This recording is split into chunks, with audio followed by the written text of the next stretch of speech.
Senhoras e senhores, eu sou Emerson Teixeira e hoje eu estou aqui para fazer uma reflexão sobre estudar de maneira inteligente. E apesar do título desse vídeo ser completamente explícito, como estudar de maneira inteligente, eu não quero aqui reduzir todo o pensamento em forma de lista, de tópico, enfim. Primeiro porque não é minha característica e segundo porque acaba sendo um reducionismo de todo um pensamento que a gente pode fazer juntos aqui sobre estudar de maneiras inteligentes. Eu acho que um estudo inteligente começa basicamente do processo de autonomia.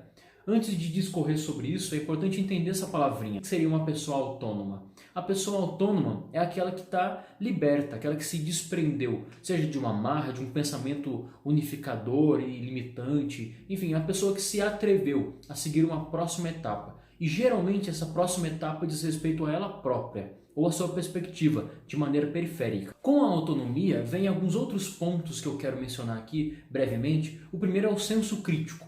Ter um senso crítico é quando você dialoga com aquilo que está lendo, por exemplo. Você não lê e espera as informações de maneira passiva. Você lê e tenta acrescentar um pouquinho de quem você é naquilo que está sendo lido. Um outro ponto considerado importante nisso tudo é a interpretação. Todos nós interpretamos 100% do nosso meio constantemente, todos os dias, de formas diferentes, através da leitura, da verbalização, do toque, do cheiro, enfim, de diversas maneiras nós estamos decodificando o nosso meio. A interpretação ela é exclusiva, cada um tem a sua e é isso que deixa o mundo bonito. Então pressupõe-se a partir disso que todo conhecimento ele é sustentado através de pontos de vista diferentes. E por último, uma palavrinha que eu sinto que é muito mal explorada, seja com jovens, em sala de aula, etc., é a dúvida.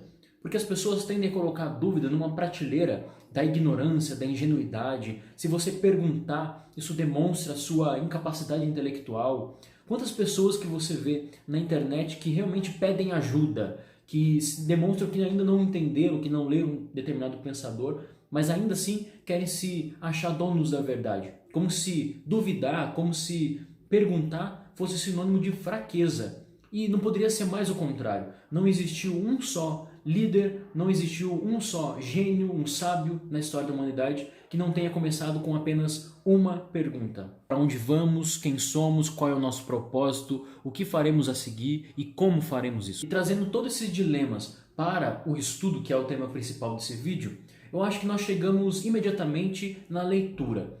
O que vejo acontecendo é muito uma leitura passiva, que é uma leitura em base de informações.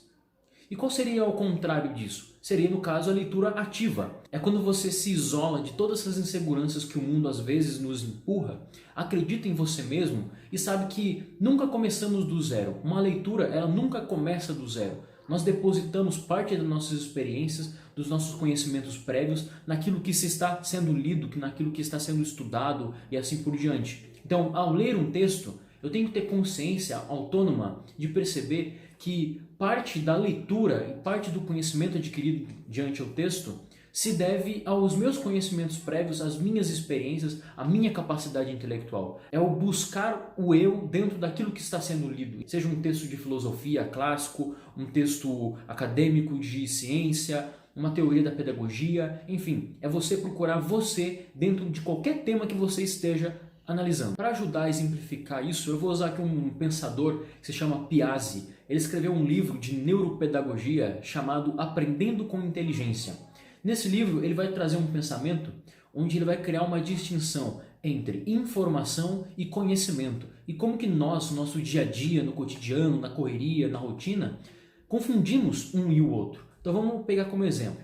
Esse mundo globalizado, modernizado que estamos vivendo, ele é repleto de informações, ou seja, nós, indivíduo, enquanto ser existente, estamos rodeados, afundados, afogados em um mar, uma infinidade de informações. No entanto, informação é uma primeira camada, o que é diferente de conhecimento. Conhecimento é o que você vai fazer com essas informações. Então no livro tem informações. Na internet, se você fazer uma pesquisa rápida sobre qualquer tema que seja, você encontrará informações. Agora, o que você vai fazer com elas até transformar, e se fizer essa transformação de informação para conhecimento, aí é com você, é individual e depende de métodos pessoais. E esse pensamento contrasta duramente não só com a nossa reação diante do texto, da leitura por si, atribuindo como algo chato, etc. Mas também com o próprio mundo modernizado, como citei aqui, que sempre vai tentar diminuir, reduzir todo um pensamento filosófico, seja do cotidiano ou não, em poucos caracteres. Então percebam que a conclusão hoje é a mesma do que foi há 20 anos atrás. A linha de pensamento é o mesmo. Não tínhamos jovens há 20, 30 anos atrás que eram mais inteligentes do que essa geração. O que nós tínhamos era um formato de fala, um formato de diálogo diferente. Hoje, todo um pensamento complexo dos jovens, adolescentes, crianças, etc., elas estão sendo reduzidas em 140 caracteres. Em vídeo, por exemplo, o audiovisual assume uma forma e uma propriedade gigantesca nesse mundo modernizado que estamos vivendo. Mas aonde que entra a leitura? Qual é o papel da leitura na nossa sociedade? E principalmente, como transformar aquilo que se informa em conhecimento? O primeiro ponto aqui que julgo extremamente crucial para uma leitura inteligente, ou seja, um estudo inteligente, é a leitura ativa. É quando você não é um passivo diante de qualquer informação que você está tendo numa leitura, um livro de ficção ou mesmo um livro de teoria. É quando você lê e cresce aquele ponto de interrogação na sua cabeça que te faz procurar além. E mais do que isso, te faz procurar visões diferentes sobre aquele mesmo tema. Imaginem comigo, se a pessoa lê um texto e acredita todas aquelas informações ali como verdade, como que ela pode enriquecer? Somente uma pessoa é dona da razão, toda a verdade? Será que o confronto de ideias não é a melhor maneira de se enriquecer intelectualmente? Essa é a essência do trabalho acadêmico. É quando você pega, se interessa por um tema e você tem diversos pontos de vista a se complementarem e você criar a sua própria perspectiva. Então imaginem quantas pessoas vocês conhecem na internet hoje que se acham proprietárias da razão. Será que essa é a representação do verdadeiro conhecimento ou isso é fragilidade daqueles que não estão abertos a enfrentar o novo? Qual é o modelo de ensino que você prefere? Aquele que dá valor a vozes diferentes, a estruturas do pensamento que envolvem diversas camadas por se tratar de pluralidade, ou aquela que só pensa em si, na sua postura, sua personalidade, suas vivências, como se a sua razão fosse a única que existe dentre todas as outras que simplesmente são jogadas de escanteio para dar valor àquele que está bostejando verdades absolutas? Uma coisa muito prática é a divisão do texto. Quando se está lendo algo e você realmente quer estudar aquilo com muita atenção e etc., divida esse texto. Quando você estiver fazendo um vestibular, divida a pergunta em fragmentos pequenos e curtos, de modo que você entenda 100% daquilo que está sendo dito, desmistificando, decodificando palavrinhas isoladas, buscando um sentido de maneira fragmentada. E aí eu venho o segundo, pouco importa, na verdade, foda-se, a conclusão. A conclusão não importa. Essa coisa de quanto mais livros você lê, mais inteligente você é, ou o que importa mesmo é o terminar determinado livro, nada disso é eficiente. O importante não é terminar livros, o importante não é saber o final da história. Aliás, não existe final da história. O que existe é todo um processo, é um caminho.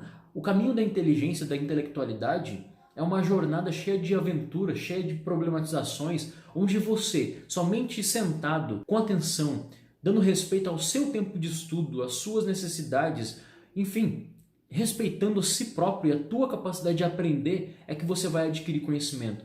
Não é se apressando, não é fazendo de maneira que todo mundo faz, não é buscando os seus próprios métodos. E o último ponto que eu quero deixar aqui é anote enquanto você está lendo. Jamais leia um texto, seja na escola ou etc., e não faça observações com as suas palavras. Por quê? Lembra quando eu estava falando sobre a diferença entre informação e conhecimento? Então, informação estamos rodeados, como eu tinha dito. Mas para transformar informação em conhecimento, é preciso absorver, repetir, reciclar, analisar pontos de vista diferentes, trabalhar, ou seja, botar em prática para sim absorver em sua totalidade. E aí você vai parar de entender e aprender. Então, numa última dica, anote, registre, faça o seu registro com as suas palavras, o seu olhar diante daquilo que está sendo lido. Jamais permita que a leitura haja por si só. Geralmente a gente tende a perder certos detalhes que foram lidos. Então, fazendo o registro, não é só um registro por si só, larga lá e ponto, acabou. Não, ele é uma prática. Você está colocando na realidade aquilo que está sendo adquirido. Você está exteriorizando o seu pensamento, o teu exercício intelectual. Você está aprendendo e colocando no papel. Você está fazendo algo. Você também está escrevendo. Lembra que eu disse? O essencial é você acreditar em você, acreditar na sua capacidade de estudo, na sua intelectualidade, que é a maior subversão contra o poder, contra o sistema, e você fará a diferença dentro disso, se respeitando enquanto um ser que tem suas vivências, suas experiências, o conhecimento já pré-adquirido em toda a sua vida, em toda a sua existência, e vai começar a ler agora com um senso crítico, daquele que está lendo, se envolvendo, interagindo e principalmente criando com qualquer autor. Seja um filósofo como Rousseau, um filósofo como John Locke, seja uma bula de remédio, enfim, você vai passar a ler agora as coisas com senso crítico, processo de autonomia. E todas essas dicas que eu dei, na verdade, são observações que eu fiz ao longo do tempo como estudante, autodidata, etc., para você quebrar as amarras e principalmente não estudar de maneira inteligente, mas você confiar na sua capacidade. Então é isso, espero que vocês tenham gostado dessa reflexão toda aqui sobre aprender de maneira inteligente, sobre leitura. Enfim, foi algo breve, mas creio que de uma certa utilidade, principalmente para os jovens, aqueles que vão começar a fazer vestibular, que estão com algum problema na escola. Se vocês gostaram, dê o joinha nesse vídeo, se inscreva no canal e é isso aí, gente. Até a próxima.